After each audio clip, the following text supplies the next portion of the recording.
Namaste everyone. As usual, we'll begin with 3 ohms. So let's take a deep breath in.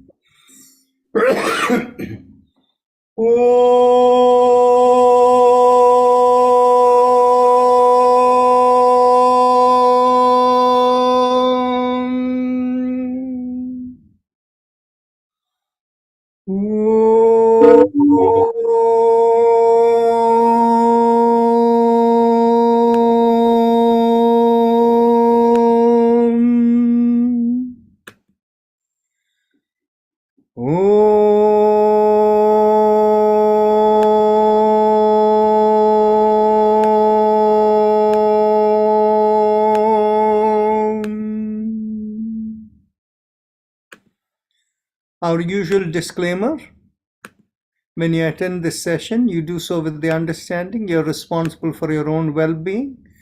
So please exercise caution and do only within your capacity. And the general rule of yoga which you should follow is never to strain in anything that you do. The best way to ensure that is to watch your breath and keep your awareness within. As long as the breath is slow and smooth and you keep awareness within, everything should move and work in the body with smooth slowness. There cannot be any jerky motions or speedy movements. That way you can prevent potential for any injuries. And of course, yoga is about de-stressing. Any fast movements or jerks always create stress, and that should be avoided completely. So with that understanding, let's begin with the chakra vibrations, bringing our awareness to making sure we are sitting straight. Bring the awareness to the perineum, and we will begin with Lam, as we press the little finger with the thumb. Lam.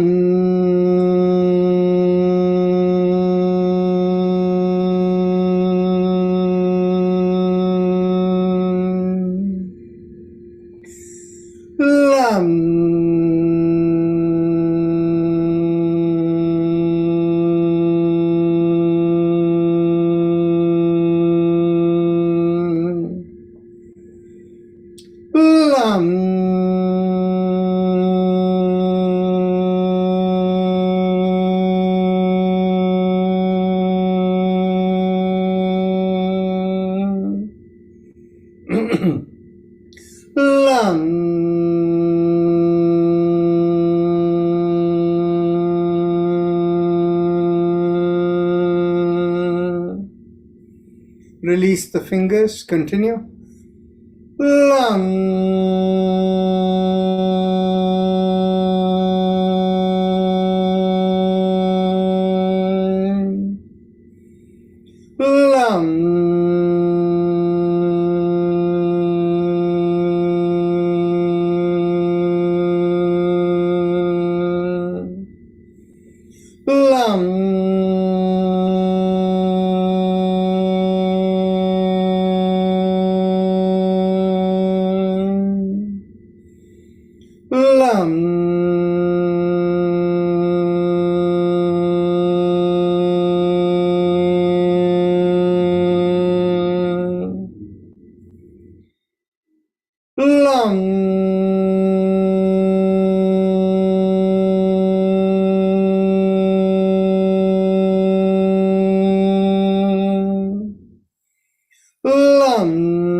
Last time.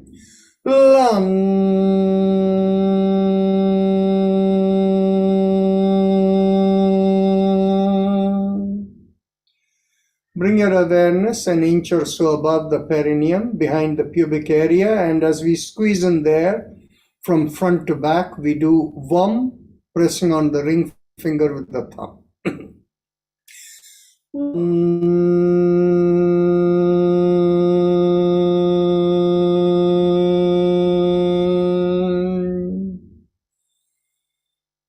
Vam.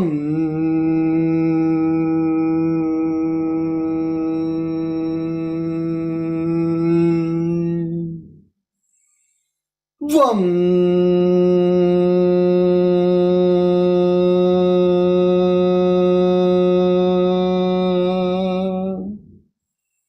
Release the fingers, continue. Vam.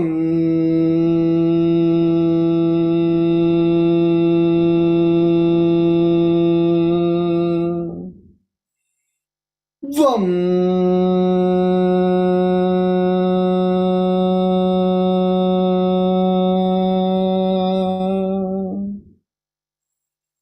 Now bring the awareness behind the navel. And as you draw in behind the navel, we do Ram, pressing on the middle finger with the thumb. Ram.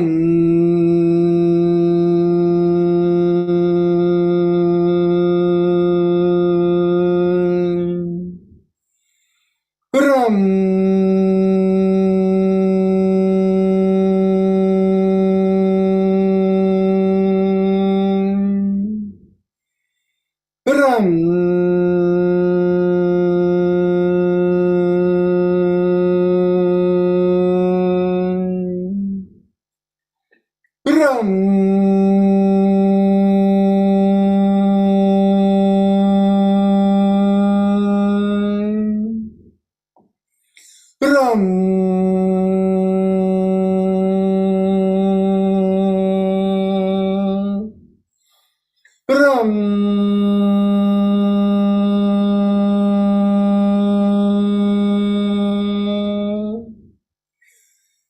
Release the fingers, continue.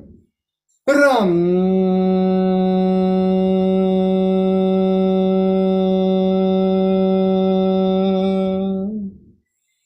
Ram.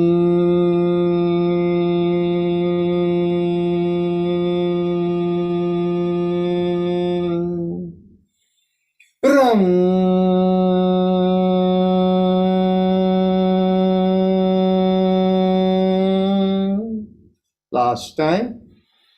Ram.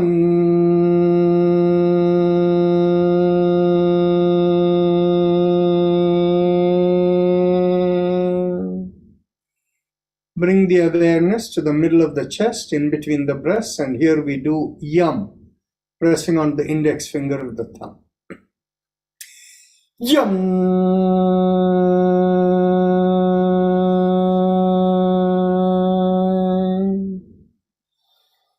Yum.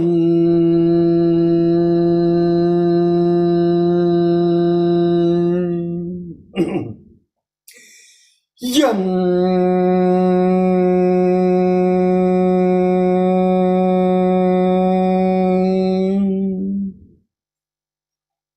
Yum.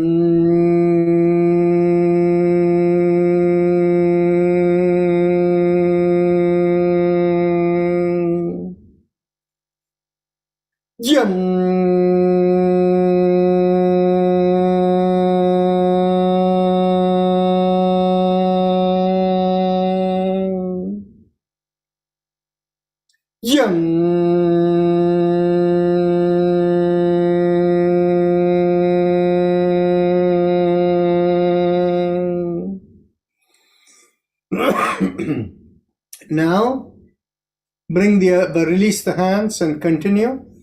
Yum.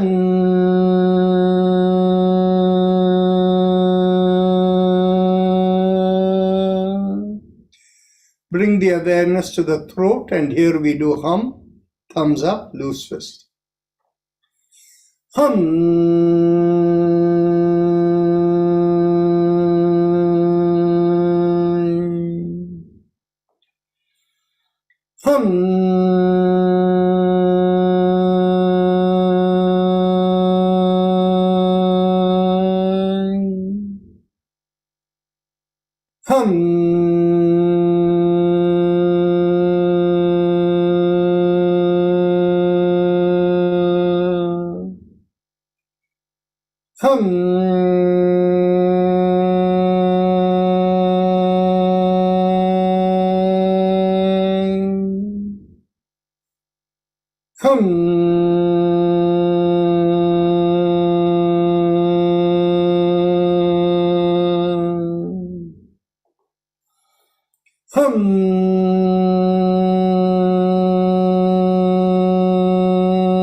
Release the hands, continue. Hum.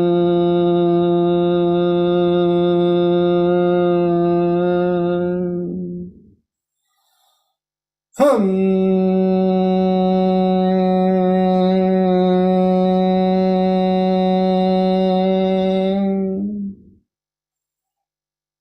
Hum.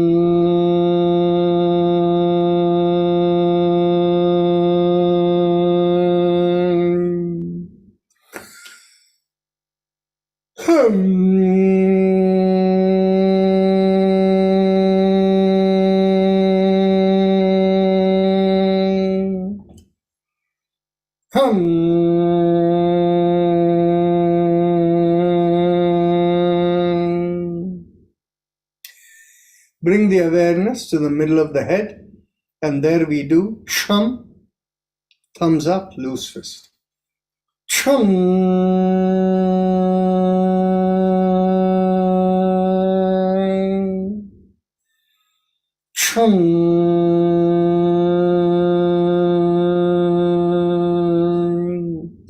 Release the hand, continue.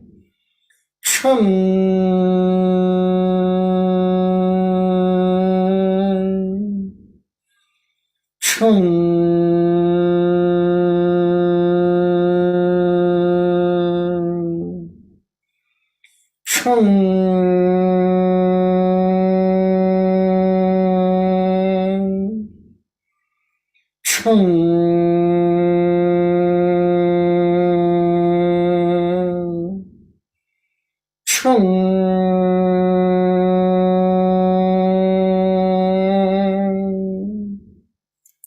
Now bring the awareness to the top of the head. We do Om, thumbs up, loose fist.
Release the hand, continue.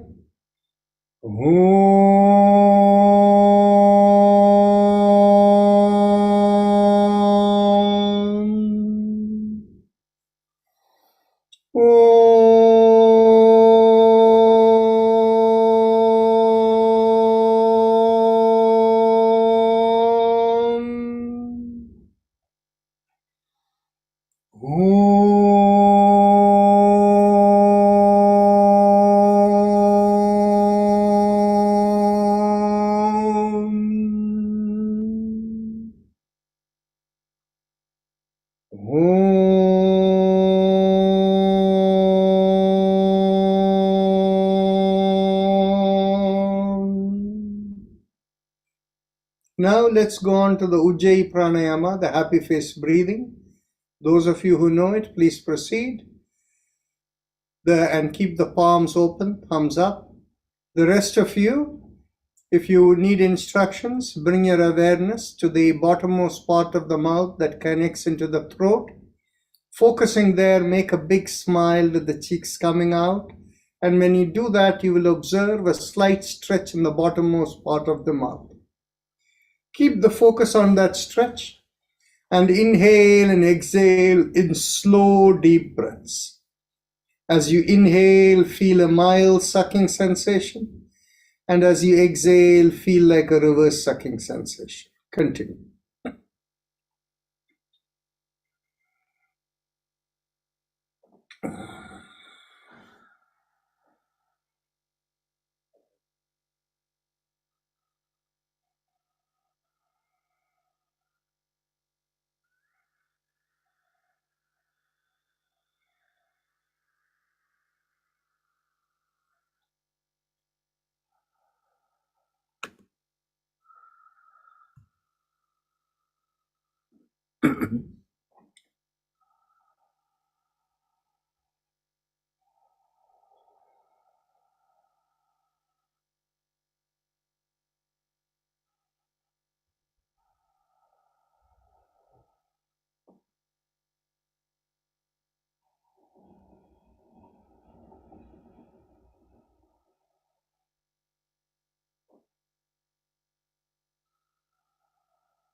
Let's continue the Ujjayi with shoulder rotations.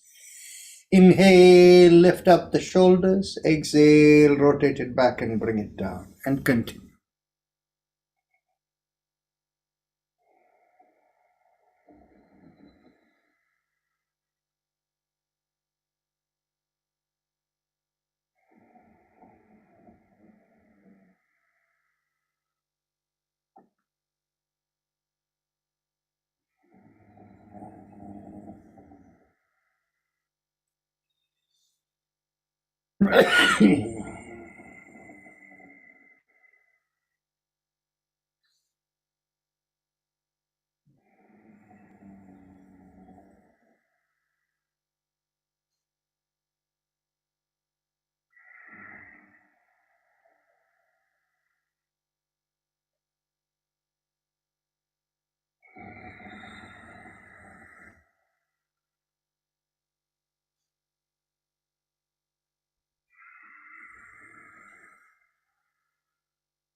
Last shoulder rotations. Inhale and exhale. Now we can stand up. As we inhale, we will bend at the knees.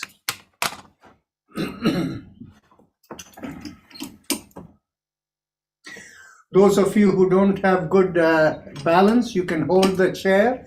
Otherwise, the others can hold the hips.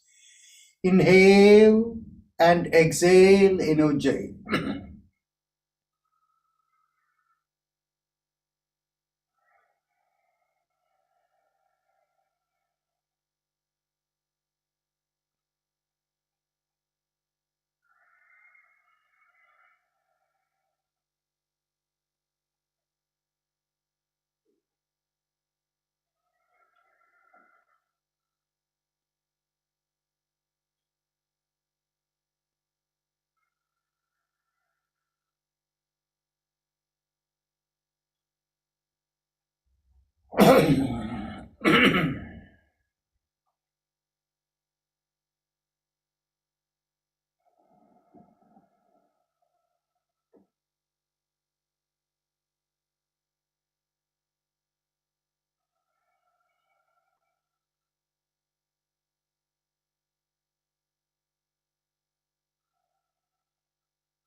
Last exhalation. Now, for those of you who don't have good balance, you can be seated. The rest of us, we can keep the hands together at the chest. As we inhale in Ujjayi, lift up and stretch back. Exhale, bring the chin down and hands down.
Last inhalation and last exhalation.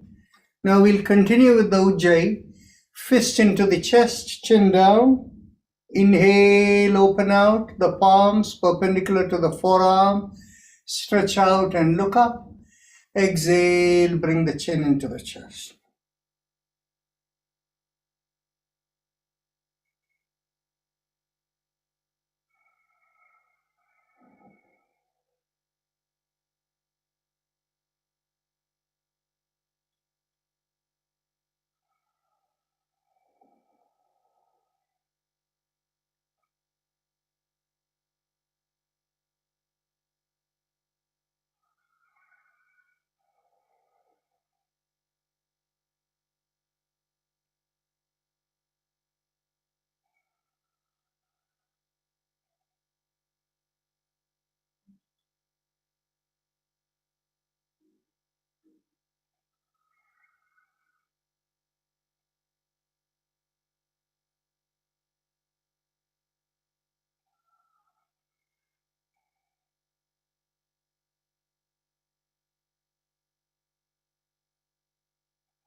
Last exhalation.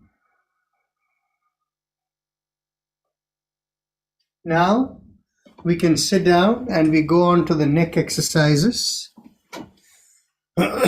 As we exhale, gently tilt the head and bring one ear towards one shoulder. Inhale, come back. Exhale, tilt towards the other shoulder. Inhale, come back, and continue.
Last exhalation. Inhale, come back up.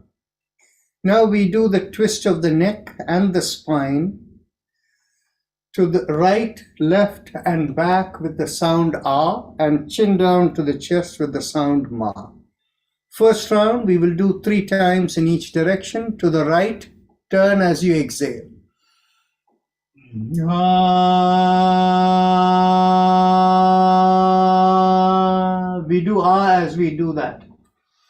Ah.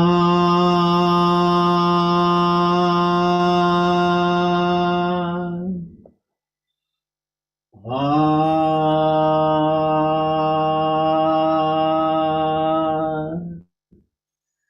To the left.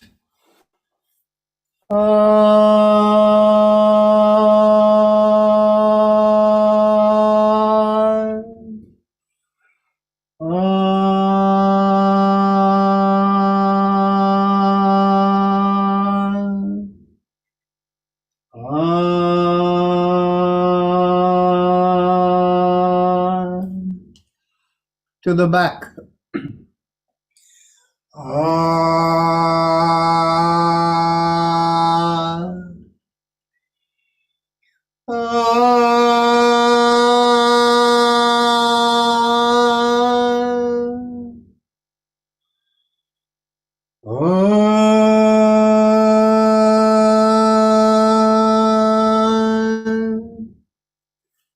Chin to the chest.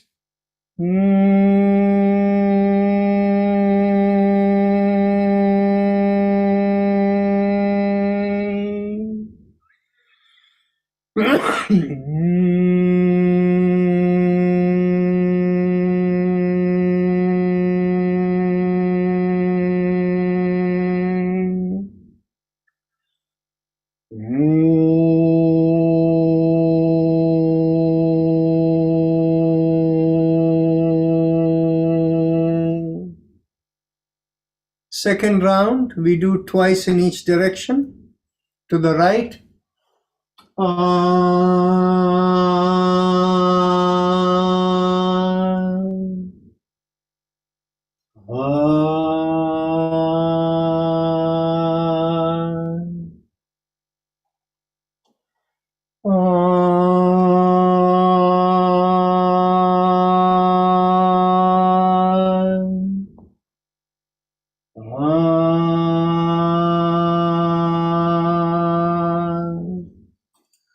To the back.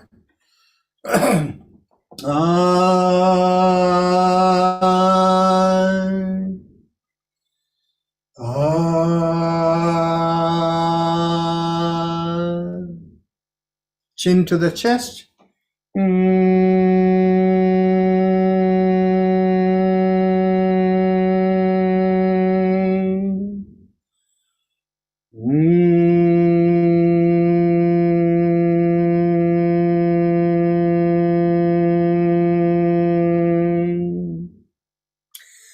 Last round, once in each direction, to the right.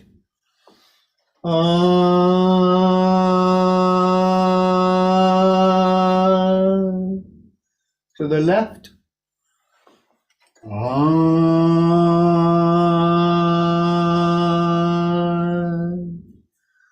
To the back.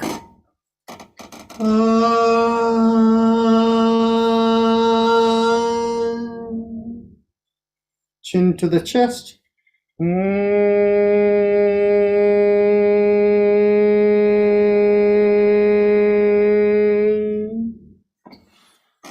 Now bring your awareness to the head and we do Ah or Om, whichever makes you feel better, 3 times. Take a deep breath.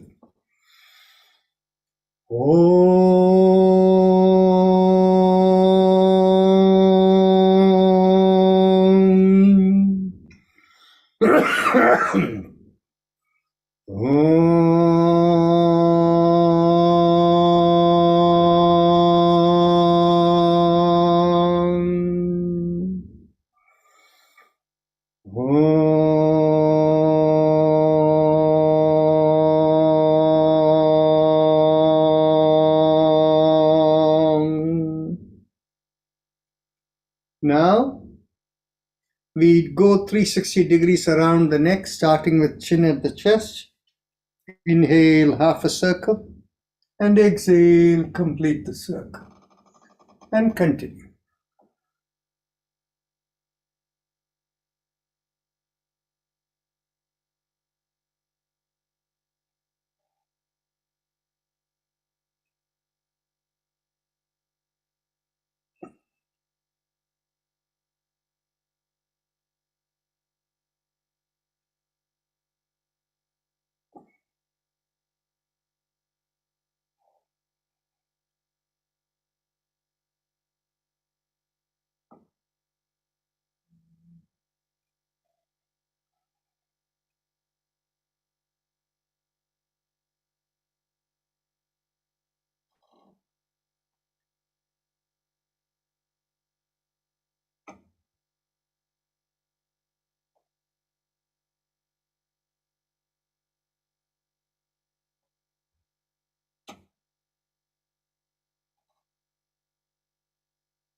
Last inhalation and last exhalation. Let's go reverse direction.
Last inhalation and last exhalation.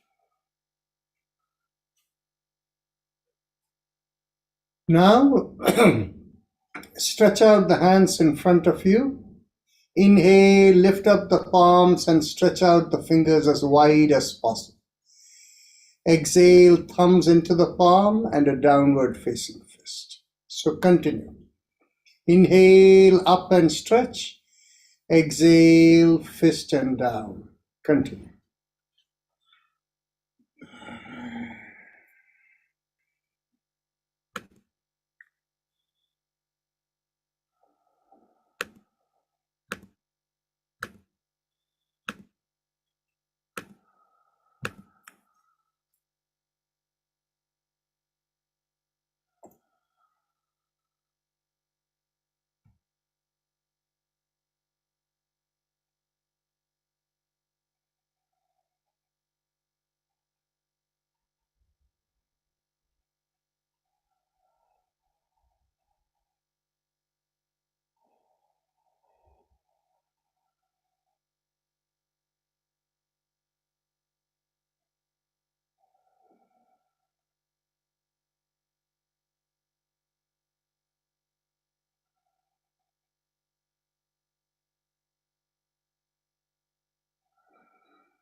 Last inhalation and last exhalation. Keep the fist and go around the wrist.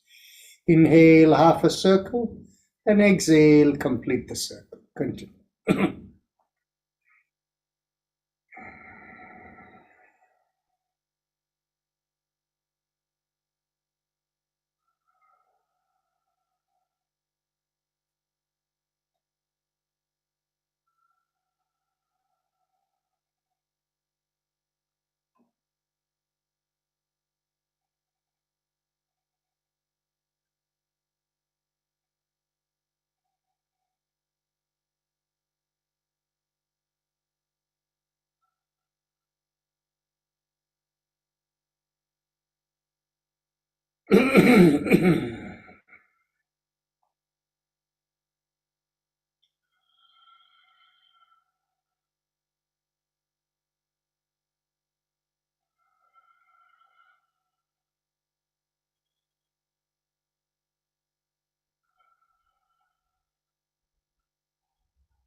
Last exhalation, let's go reverse.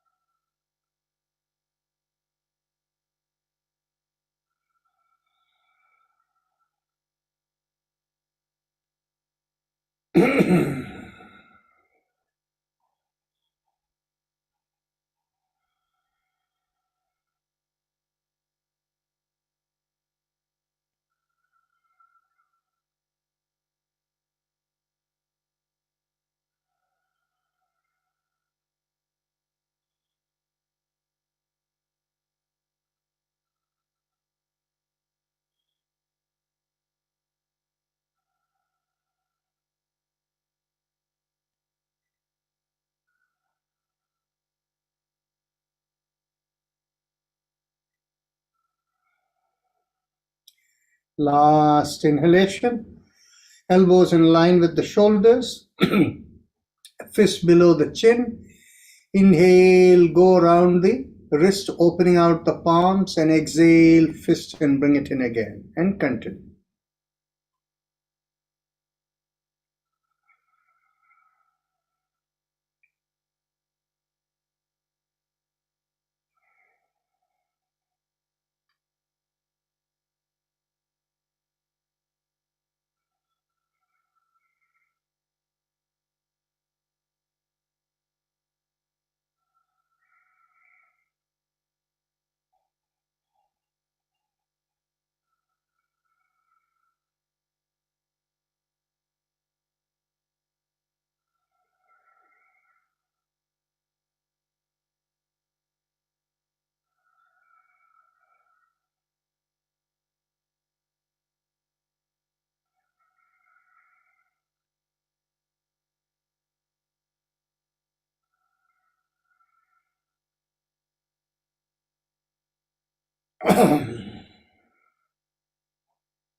Last inhalation and last exhalation. Let's go reverse.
Last inhalation and last exhalation. Interlock the fingers, bring it behind the head, and as you exhale, twist to one side, inhale, come back. Exhale, twist the other way, inhale, come back, and continue.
Last exhalation, inhale, come back.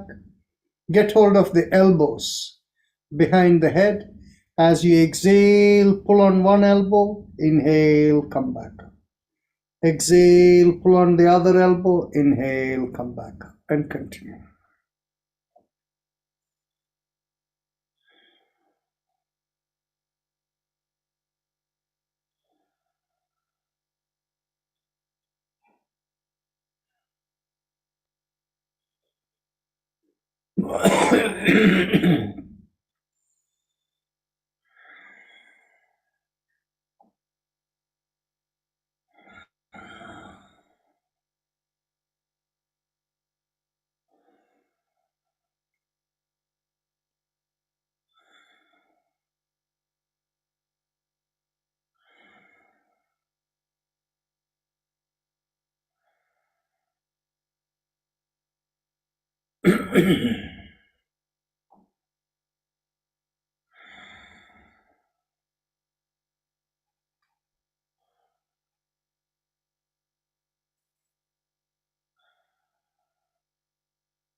Last exhalation, inhale, come back.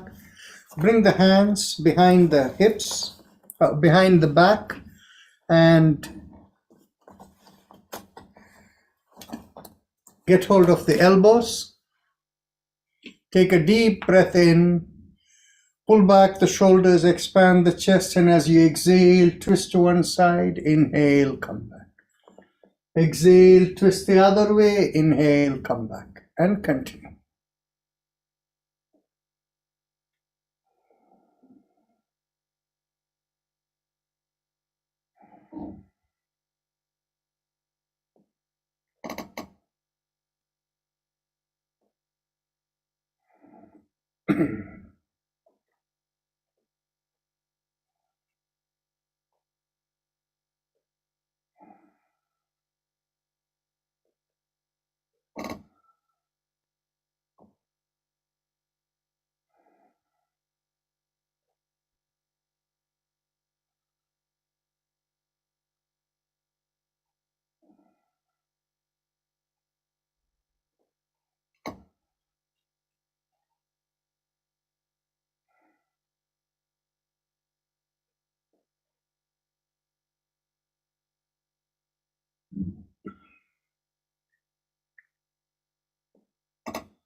Last exhalation.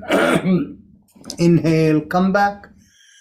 Now bring your hands to your hips behind the back. And as you inhale, pushing on one hand, make a backward arch. Exhale, come forward.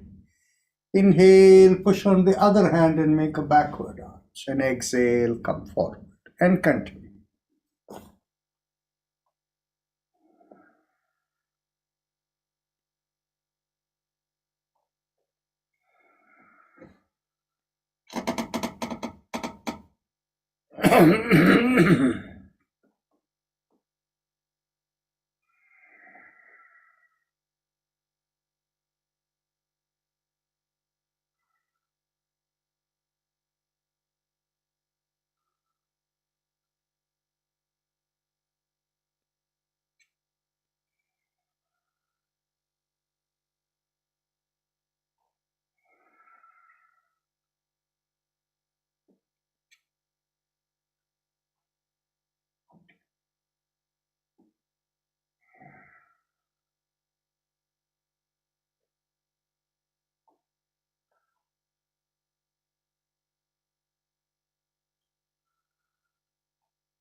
Last inhalation, last exhalation. Now we can cross one leg over the other thigh and get hold of the knee on the top. As you exhale, pull the knee towards the opposite shoulder and turn the head the other way. Inhale, release. Exhale, pull and turn.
Last exhalation, pull and turn. Inhale, release. Now let's cross over the other leg.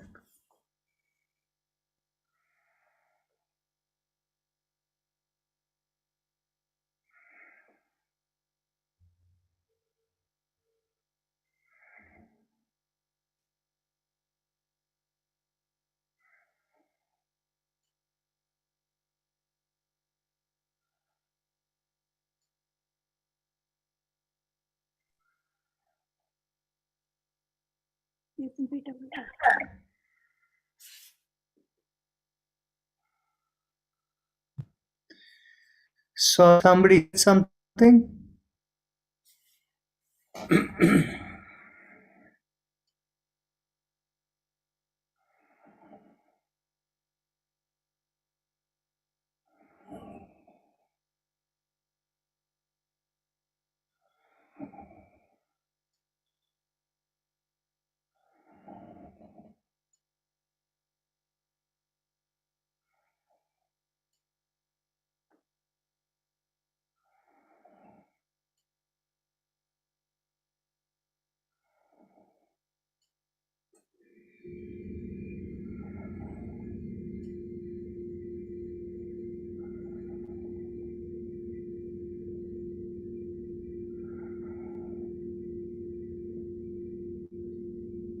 Last exhalation. Inhale, release. Now we can stand up. Those of you who don't have good balance, you can hold a chair. And the rest of us, we bring the hands to the hips. Keep the feet shoulder widths apart or slightly wider. And as you inhale and exhale, go around the waist. Inhale and exhale.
Last inhalation, last exhalation. Let's go reverse.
Last inhalation and last exhalation. Now we will do the pelvic bend. So those of you who don't have good balance, hold something or please sit down. The rest of us bring the hands behind the back. Keep the feet same as before, shoulder width or a little wider. Take a deep breath in, pull back the shoulders, expand the chest, and lean backward. Feel the stretch in the lowermost part of the spine. Inhale and exhale into the stretch.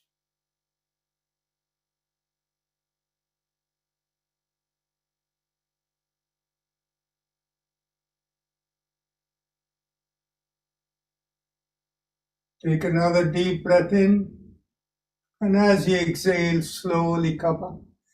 Keep the chin up and lean forward. Inhale and exhale into the stretch you feel from the hips all the way down to the feet.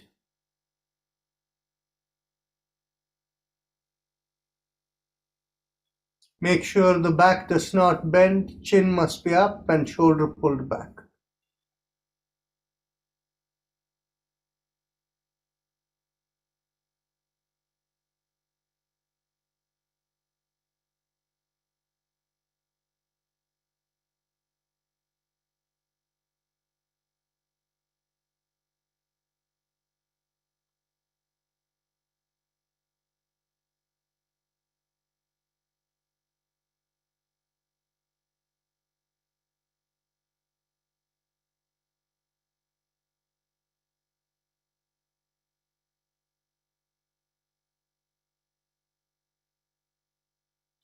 Take a deep breath in, and as you exhale, bring the hands down towards the floor.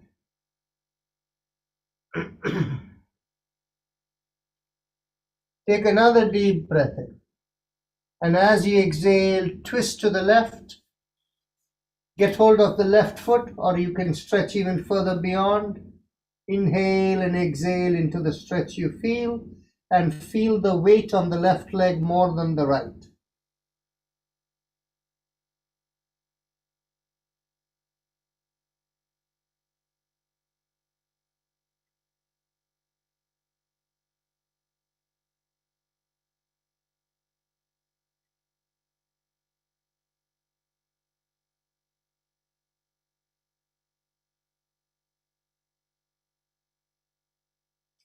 Take another deep breath in, and as you exhale, twist to the right. This time, feel the weight on the right leg and observe the stretch wherever you feel in the hips.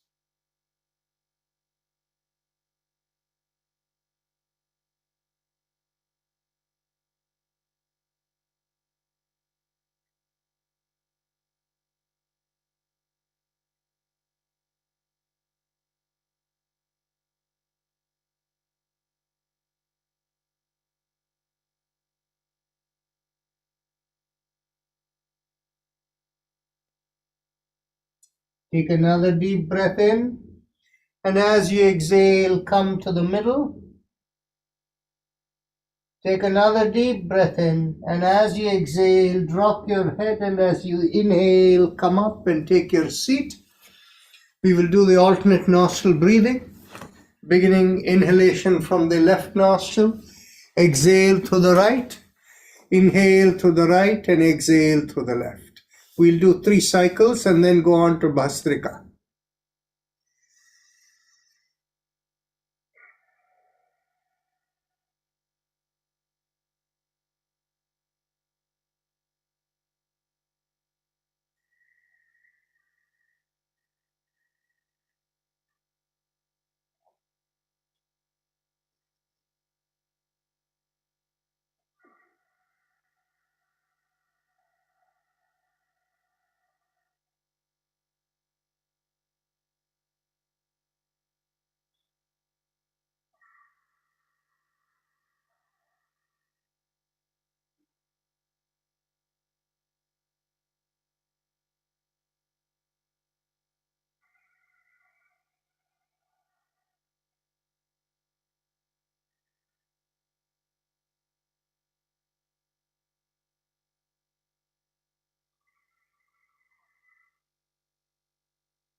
Let's get ready for the first round of Bhastrika. Exhale. Inhale. Exhale. 2. Exhale. 3. Exhale. 4. Exhale. 5.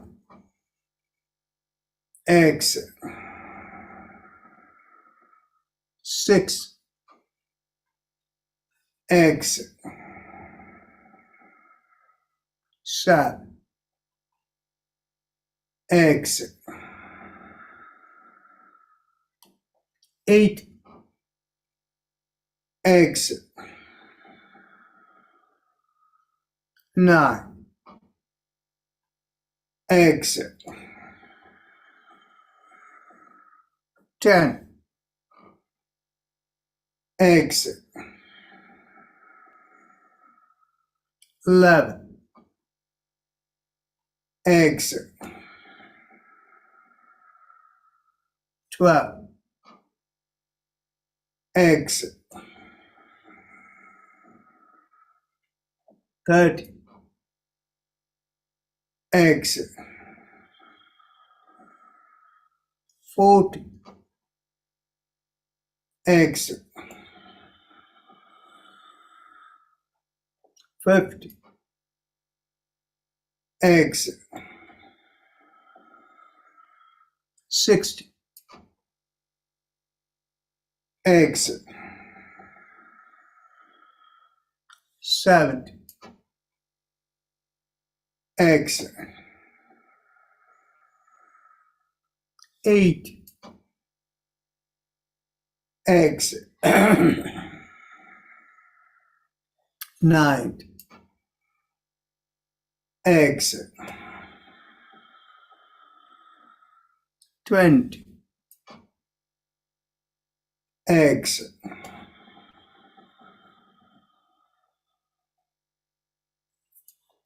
Interlock the fingers and as you do the Ujjayi Kumbhaka followed by Bhramari.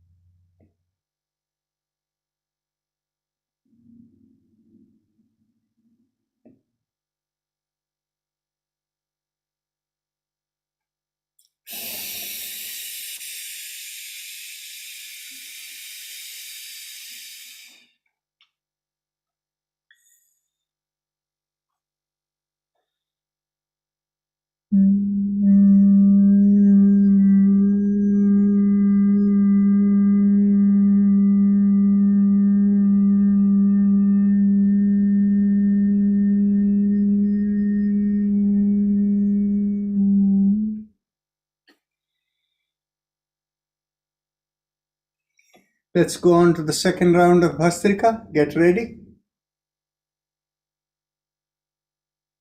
Exit. Inhale. Exhale. 2. Exhale. 3. Exhale.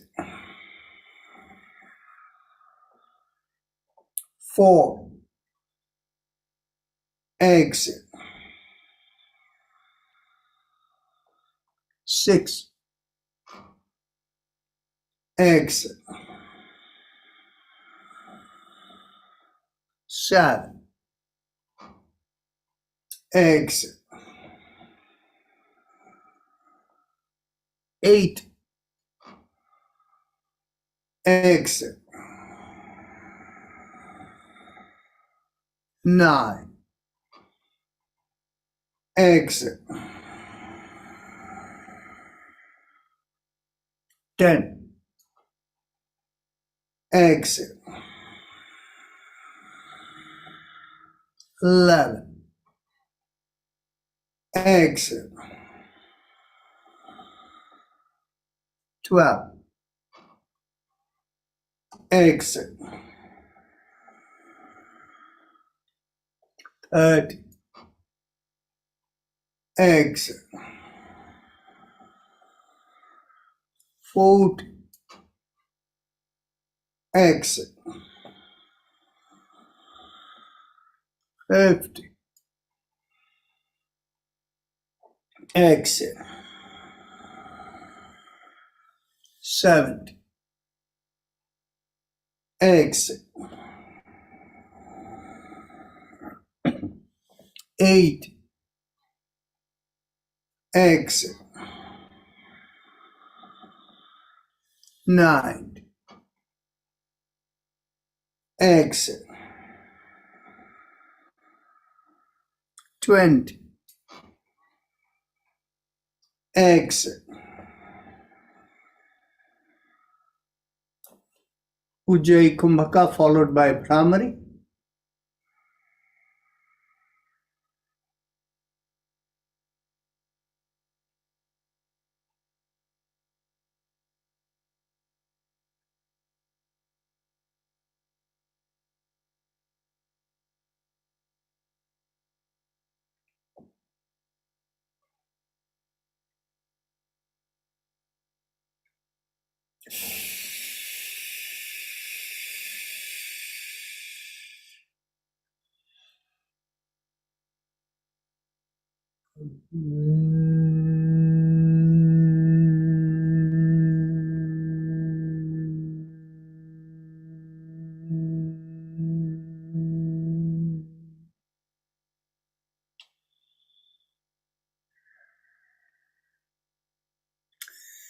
Let's get ready for the last round of Bhastrika.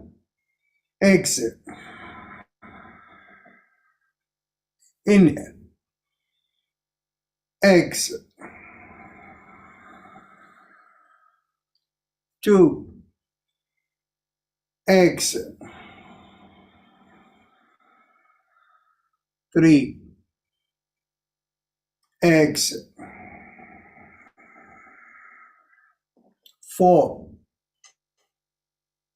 Exhale. 5. Exhale. 6. Exhale. 7. Exhale. 8. Exhale. 9. Exhale. 10. Exhale. 11. Exhale. 12. Exhale. 13. Exhale. 14. Exhale. 15. Exhale. 16. Exhale. 17. Exhale. 8. Exhale. 9. Exhale. 20. Exhale.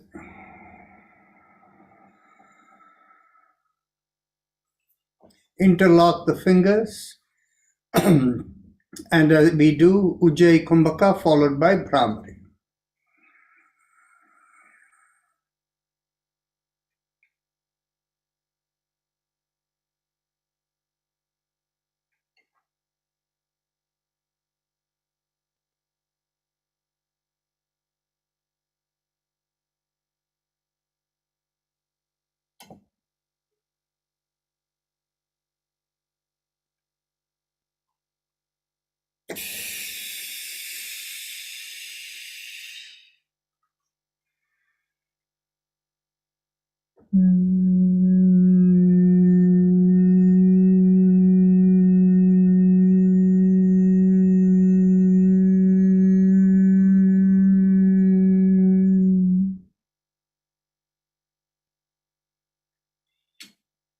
Now, let's get ready for meditation. Make sure you're seated comfortably and tell yourself mentally, I give up all ideas and concepts and I care about nothing. I let go of everything. I let go of everything. I let go of everything. As you let go of everything, feel your shoulders become lighter. Maybe the whole body feels lighter. If you have a preferred method of meditation, you can do it. Otherwise, visualize a rising vibration from behind the lowermost part of the sternum, rising through the body and out of the top of the head. And visualize that vibration as Haim Im Om, Haim Im Om, Haim Im Om. And as you do that, we will have Om playing in the background.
Become aware of the senses within you and mentally affirm, may I be guided to fulfill the purpose for which I am born.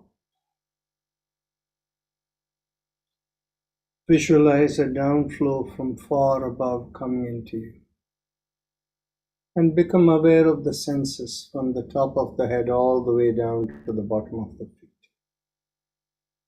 The senses given to us to fulfill the purpose of our life. Whenever you're ready to open your eyes, you can gently rub the palm of your hands. Feel the heat in the palm of the hands. Cup the palms over the eyes. And once the heat is absorbed, remove the hands a few inches away from the face and look straight into the palm of your hands when you open your eyes.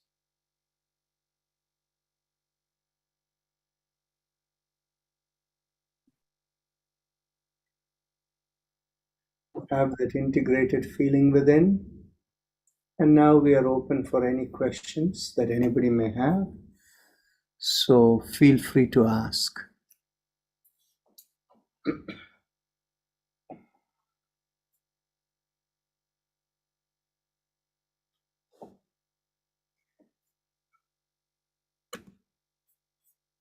People who are in the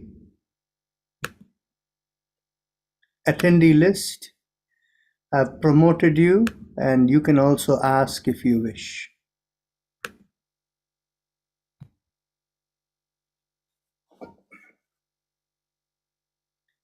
Any suggestion for topic for discussion? You are welcome to ask too.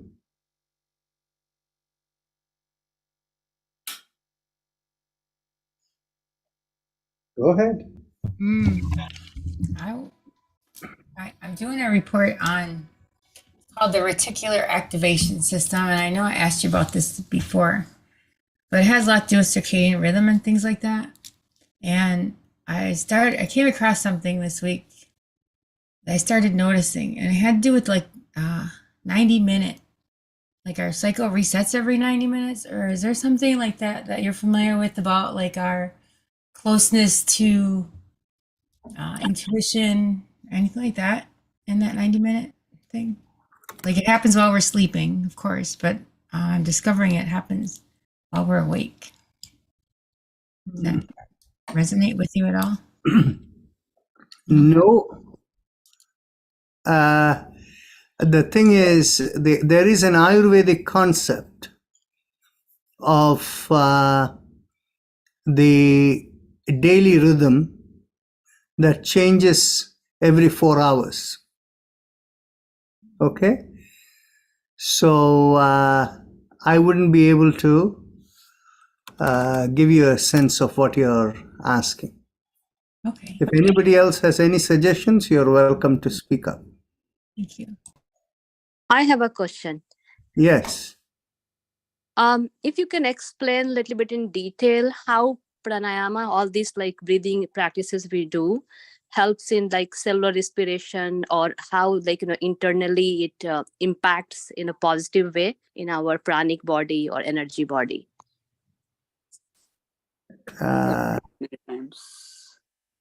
One second. And now, who was that asking the question? Sushma here. Oh, okay. I will definitely answer that question. All I'm doing is I'm registering the friend of Prem Bhaskarji right now, and so I'm doing that in the background. So that is the reason I got slightly distracted. So you're asking the question, how does the pranayama practices we do, how it affects us? Is that the right question? Yes, like we because I have also said a little bit about it increases the cellular respiration. It helps reducing or preventing our further elements or anything like which is happening, or inflammation happens in the body. Plus pranic body gets energized, energy body. So if you can explain a little bit more in a scientific way. Okay, actually here there are a number of dimensions in it. You see, from a conventional physiology perspective, the effect of pranayama is in 3 zones. Okay? So one aspect of pranayama is how you breathe creates deep relaxation. So the medical term it is called as regulation of the autonomic nervous system. Okay? The creation of the deep relaxation. And typically it is associated on the one hand with exhalation being longer than inhalation, done with ease. There is a second aspect, and the second aspect relates to the alternate nostril breathing, balancing the 2 hemispheres of the brain. The third aspect that is associated with pranayama is also the Ujjayi pranayam, stimulating the vagus nerve, which is known to directly impact the autonomic nervous system and is also anti-inflammatory in nature. So this with respect to the deep relaxation element that comes in through the nervous system. Now there is another dimension that is entirely different, and that is actually, again, it impacts the brain and the nervous system, but in an entirely different way. This comes from Bhastrika Pranayama. Now, here, there is a little bit of divergence from some of the literature in the from the study of physiology, and that is when we do Bhastrika Pranayama. And when I say when we do Bhastrika Pranayama, I have to be very careful. There are many schools that do Bhastrika Pranayama very vigorously, and that can for some people be stressful. But when it is done with ease, then effectively what you're doing is you're increasing the intake of oxygen by increasing the intake of air, and therefore accordingly more oxygen that comes with more air in your system. Now, in the conventional physiological area of analysis, they have a little bit of a blind spot. That blind spot is governed by the correct assumption that oxygen absorption in our body is limited by the buffering capacity in the hemoglobin cells which carry the oxygen. Okay? Whereas on the other hand, the reality of it is, from our yoga perspective, yes, there is a maximum buffering limit. However, we have seen in many, many cases that when people have pain related to muscles not getting enough energy to move joints and things like that, when people do repeated rounds of Bhastrika Pranayama with pauses after every 20 breaths, then in which case over a period of about somewhere between 3 to 8 breaths, slowly the pain starts to disappear. And our understanding, what we have understood from that is that when the brain is finding more oxygen coming into the system than it plans to typically, and how does it plan? The brain controls your respiration rate, your breathing rate, as well as your heart rate.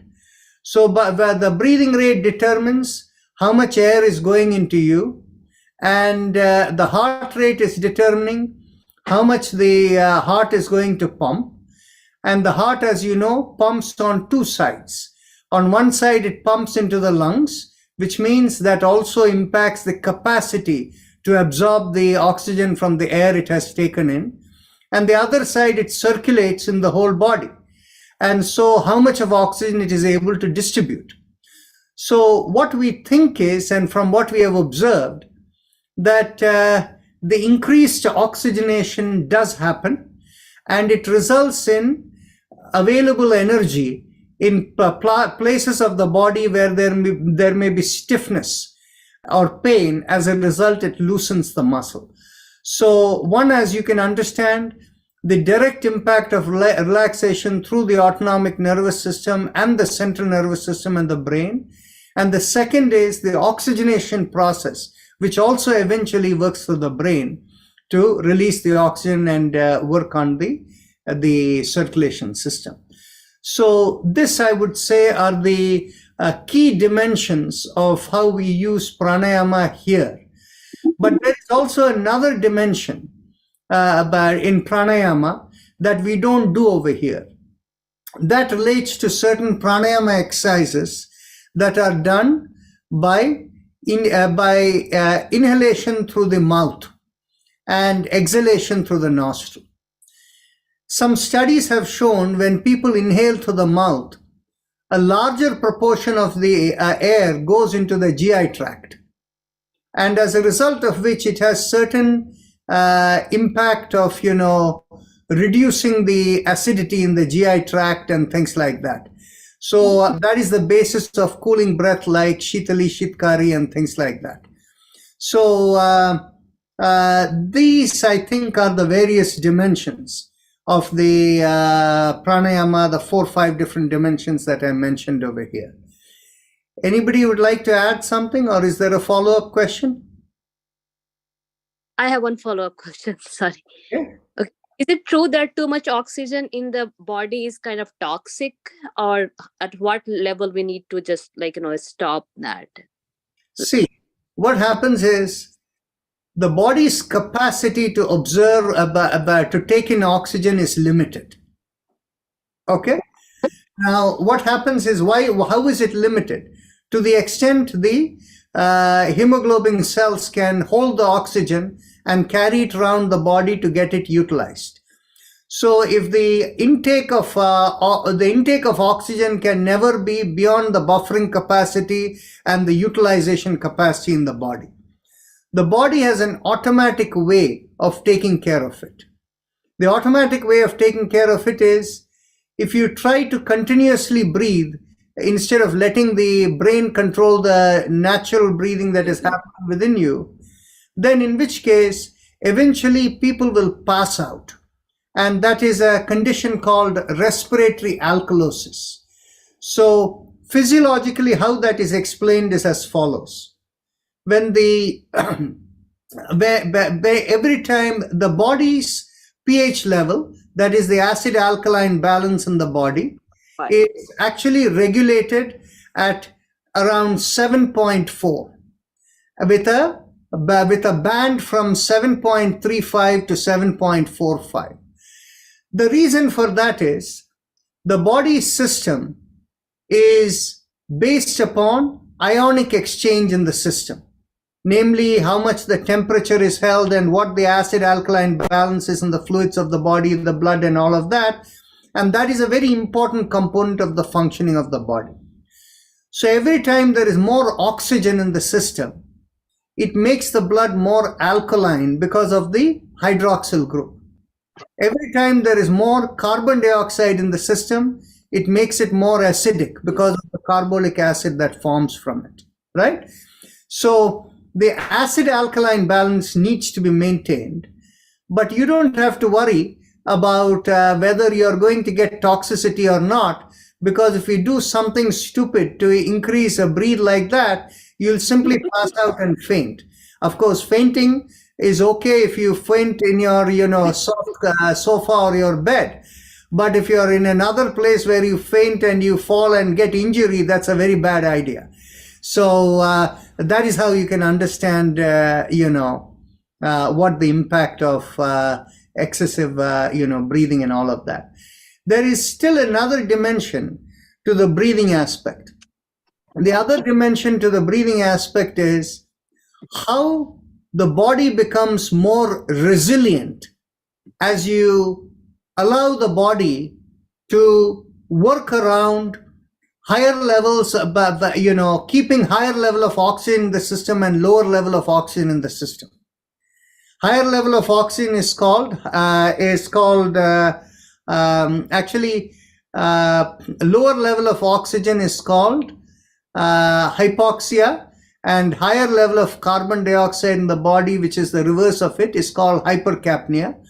Now, on the other hand, if you have too much of oxygen or too low of carbon dioxide, now what happens is, by retention of breath, which is the kumbhaka in the body, right?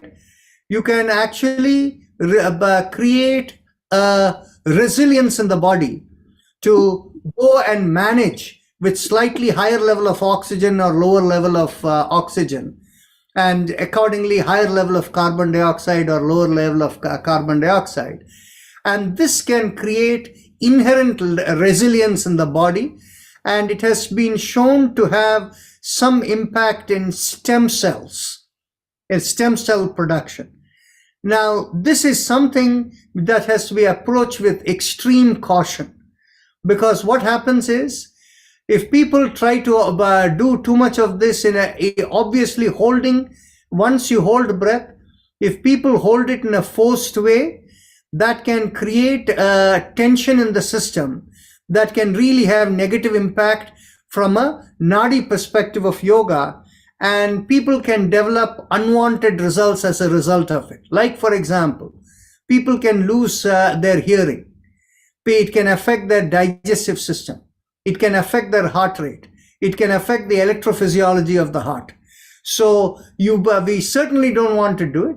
And in fact, in yoga, the Kumbhaka aspect is only reserved for people whose purification in the nadis have reached a stage where automatically they are able to reach the stage that is called Kevala Kumbhaka.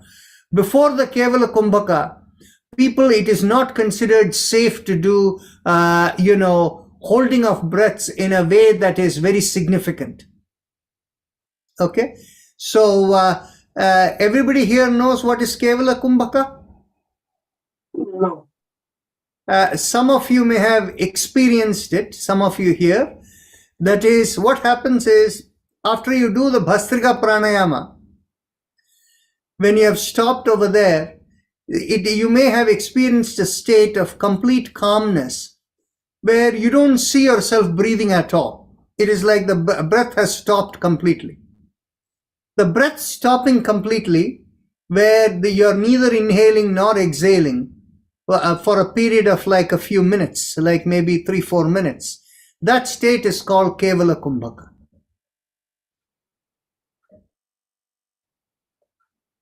Any other thoughts, questions? I can just elaborate on this. Yes, please go ahead. No, the severe toxicity, someone was asking, that severe toxicity of the oxygen. Yes, if at all, in severe cases of oxygen toxicity, it can lead to cell damage and ultimately death. So it should not be happen that way, but this pranayama are never going to take you to that stage. This happens when in the medical field, we deliver the hyperbaric oxygen therapy to the patients or to the premature babies. This can happen, this little risk for underwater divers. So usually with pranayama and this thing, that toxicity level, I don't think anybody can reach. So safe in that. Thank you. There is one other thing I want to add. You see, with pranayama is something that is also used in certain kinds of asthmatic practice, asthmatic conditions. Now, very few people realize that asthma is not one condition. Actually, it has different, it reacts in different ways, and the common aspect of it is there is a stress in the respiratory pathways. And that stress is what results in the inflammation that results over there, right? But the stress can happen in different ways. For instance, now, if you have any allergens, that allergens hitting your respiratory tract can create a reaction of inflammation, right? So that is one kind of asthma. The other thing that can happen is you can have postnasal drips that are happening from the paranasal sinuses.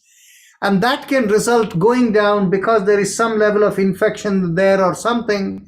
That going down can create a reaction in the respiratory tract that can manifest in an asthmatic way. A third way in which it can happen is when people get tired out, people by excessive workout and tiring out, the respiratory pathways are struggling to inhale, to process the air. That creates stress in the system, And that is what is called exercise or workout induced asthma. Now, there is one other case that happens, and that is related to the change in the rapid change in the air pressure between the inside of the body and outside of the body. And that condition can result in, for people who find that they wake up with asthma in the early hours of the morning, that usually is because of the food eaten the previous night.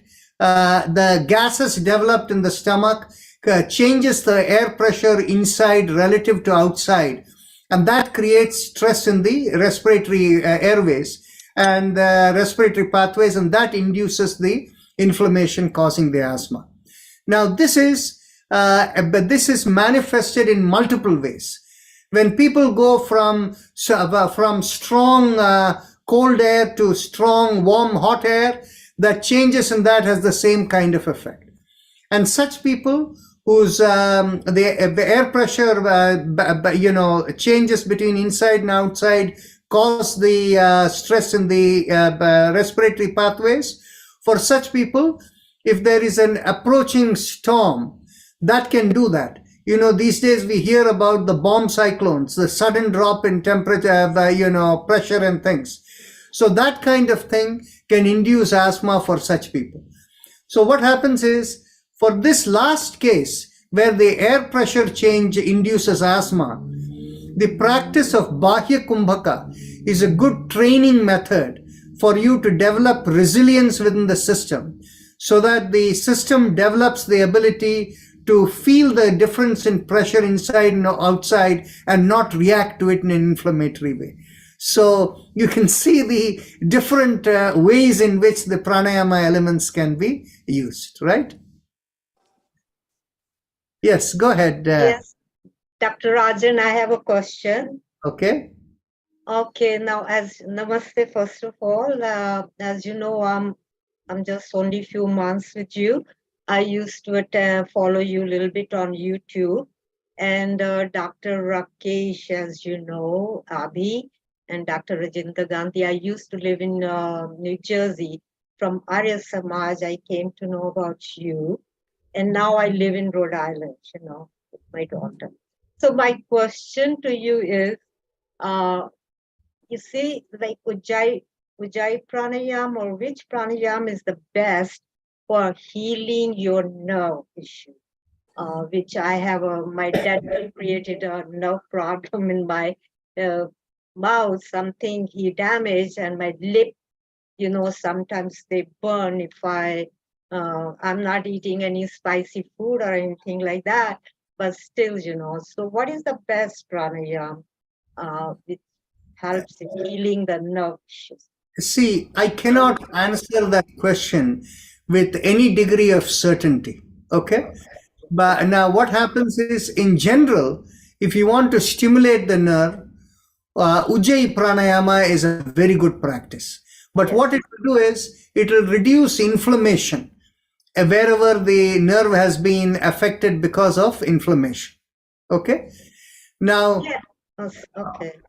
On the other, I just wanted to tell you, I did experience whenever I do Ujjayi and all that, it does help me a lot. Okay, there you go. So what the reason I'm saying is, I cannot tell you with 100% guarantee, is only because the underlying problems can be different for different people. Okay. Now, I know one person who develops pain in different parts of the body, and has been, from a conventional medicine perspective, they consider it as the weakening of the nervous system, injury in the nerves, okay, what they call neuralgia. However, on the other hand, when we look at it from a nadi perspective, we see it differently.